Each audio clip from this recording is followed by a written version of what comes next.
박현경 기자의 인사이드 아메리카. 네, 지난 주말 LA 한인타운에서 살인사건이 발생하는 등 최근 이 지역 치안에 대한 우리 한인들의 불안감은 커지고 있습니다. 또 동부 등을 강타한 겨울 폭풍으로 마켓에서 식료품 공급이 더 지연될 수 있다라는 전망까지 나왔습니다. 박현경 기자. 네, 안녕하십니까. 지난 주말 LA 한인타운 한복판에서 이 살인사건이 발생해서 이 치안에 대한 불안감이 좀 커지고 있네요. 네, 이미 지난 주말에 저희 라디오 코리아 웹사이트에 올라온 기사 많이 보셨겠습니다만 사건은 지난 15일 토요일 새벽 LA 한인타운 한복판에 있는 한 편의점에서 발생했습니다. 유가와 알렉산드리아 몰 가장 유가 쪽에 위치해 있는 세븐일레븐 편의점에서 싸움이 벌어졌고 이 과정에서 싸움을 말리던 누군가가 흉기에 찔려 숨진 사건이었습니다. 또 다른 한 명은 발길질 당하는 폭행으로 부상을 입기도 했습니다. 용의자들은 도주했고요. 경찰은 피해자 신원을 공개하진 않았고 또 용의자들에 대한 정보도 밝히지 않은 채 조사를 벌이고 있는데요. 아시겠습니다만 사건 현장은 LA 한인타운에서도 한인들을 비롯한 주민들 또 타 지역 방문객들의 발길이 상당히 많은 곳 가운데 하나입니다. 그 몰의 음식점들에는 보통 줄을 서서 기다려 먹거나 그 몰 주차장에 진입하려는 차들로 종종 유가에 차량 행렬이 늘어지기도 합니다. 그렇죠. 물론 이번에 사건이 발생한 시각이 새벽 2시입니다만 금요일에서 토요일로 넘어가는 주말 밤이었고요. 당시에도 일대에는 새벽치고는 사람들이 꽤 있었습니다. 완전히 텅 빈 새벽은 아니었다는 겁니다. 그리고 사건 현장 한두 블럭 주변으로는 한인들도 많이 거주하는 아파트 등이 밀집한 거주지입니다. 이렇게 사건이 발생한 곳이 붐비는 상가들과 함께 거주지까지 있는 한인타운 한복판이란 점에서 피해자와 용의자가 한인인지 아닌지 그 여부와는 상관없이 한인들의 불안감은 커질 수밖에 없습니다. 네, 특히 이번 사건은 치안이 불안해져 있다고 느끼는 상황에서 발생을 했기 때문에 더 불안감이 커지는 듯합니다. 네, 그렇습니다.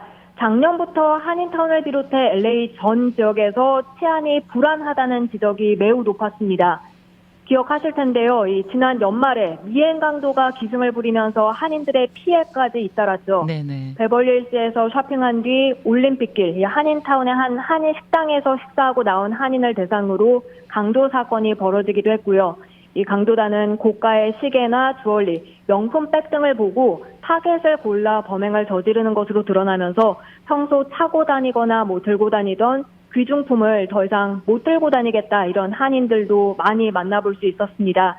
그래도 연말이 지나면서 새해가 되고 잊혀지는가 싶었는데 이번엔 살인사건이 발생하고 만 겁니다.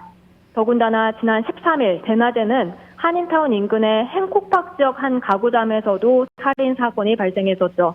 그런 상황에서 이틀 후 한인타운 한복판에서 발생한 이 살인사건은 지역 치안 문제가 얼마나 심각한지 더 잘 보여주고 있습니다. 네. 특히 지난주에 발표된 LA 범죄 통계 자료에서도 그러한 점은 좀 여실히 드러난 것 같습니다. 맞습니다. 지난 13일 LAPD는 작년에 LA시에서 살인, 총격, 차량 절도 등 전반적인 부분에서 범죄율을 발표했는데요.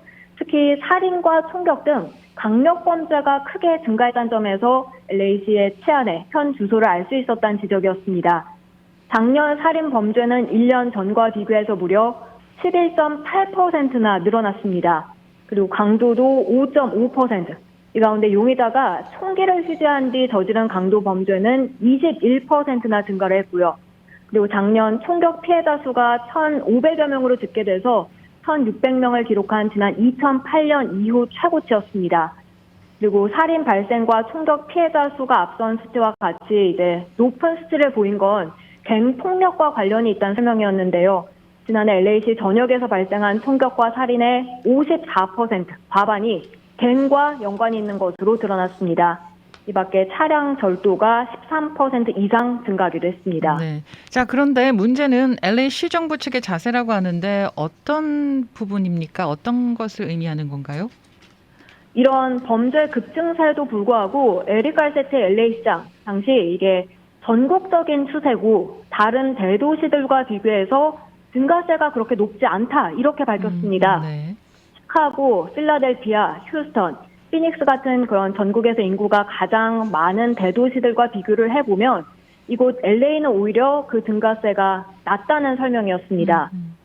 여기에 더해서 작년 불법 총기 적발과 회수 노력으로 고스건 2,000여 정을 포함한 8,600여 정을 압수했다고 강조했는데요. 이뿐만이 아니라 살인 사건 대응에 총력을 기울여서 작년 관련 체포율이 1년 전과 비교해 37% 증가했다고 말했습니다. 그런데 그렇게 아무리 체포를 많이 했고 다른 도시들과 비교해서 범죄 증가세가 크지 않다고 해도 주민들이 피부로 느끼는 건 다릅니다. 많이들 그렇죠. 불안해하고 있습니다. 그렇죠. 거리를 마음 편하게 걸어 다닐 수 없을 정도로 치안이 악화됐다고 느끼는 게 현 주소인데요. LA 시정부는 사실 전국적인 추세에 따른 다른 대도시와 비교하고 성과를 말할 게 아니라 현재 이곳 LA에 살고 있는 우리 주민들이 얼마나 안전하게 생활할 수 있는지, 그리고 경찰 인력을 대폭 충원해서 주민들이 피부로 느끼는 그런 치안 강화 대책 마련이 우선시 돼야 한다. 이런 지적의 목소리가 높아지고 있습니다. 네. 자, 다음 소식입니다. 이 동부 지역에 요즘 이 대규모 겨울 폭풍으로 이 폭설이 쏟아지고 있는데 이 식료품점으로의 물품 공급 장애가 장기화될 수 있다, 이라는 전망이 나왔습니다. 네, CNN 비즈니스가 어제 공급망 대란과 오미크론 코로나19 변이 바이러스 확산으로 이미 재고 확보 등의 어려움을 겪고 있는 식품업계에 겨울 폭풍이 또 다른 타격을 줄 것으로 보인다고 전했습니다. 최근 미 중서부와 남부 그리고 동부 등의 겨울 폭풍이 불어닥쳐서 2,000편 이상 항공편이 취소되고 곳곳에 정전이 발생하는 등 피해가 잇따랐는데요. 이런 상황 속에 코넬 대학의 식품 마케팅학과 미겔 고메즈 교수는 이번 겨울 폭풍이 이미 경색된 공급망에 더 지연을 더할 것이라고 밝혔습니다. 로버트 토빈 교수도 소비자들이 특정 식료품 상점에 재고가 없는 걸 보게 될 것으로 생각된다고 말했습니다. 네, 지금도 진열대에 일부 제품들이 비어 있다고 하잖아요.